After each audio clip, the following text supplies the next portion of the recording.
আসসালামু আলাইকুম ভিউয়ার্স, সবাইকে ধন্যবাদ আমার চ্যানেল দেখার জন্য। আজকে ভিডিওতে যে ৩টা বকনা বাছুর দেখতেছেন, এই পাকড়া যে সাদা কালো পাকড়া, ওই ২টা বকনা বাছুর হচ্ছে ১৮৩ নম্বর সিমেনের, আর কালোটা হচ্ছে ২৫৪ নম্বর সিমেনের বকনা বাছুর।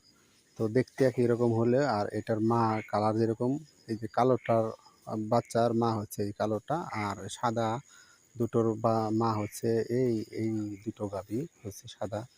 আর এটা হচ্ছে ওই দুটার মা। আর এই মাঝখানে যেটা দেখতেছেন কালো বকনা, এটা ৪ মাসের প্রেগনেন্ট আছে, গর্ভ চেক করা আছে। তো সবাইকে বলবো ব্র্যাকেট সিমেন্ট ব্যবহার করেন এবং ভালো মানের বাছুর আপনার খামার থেকে উৎপাদন করেন। এই দেখেন বাছুরগুলির কোয়ালিটি মাশাআল্লাহ অনেক ভালো। আর এইগুলি যখন গাভী হবে এক একটা সারাদিনে ২০ লিটার ২৫ লিটার দুধ দেবে।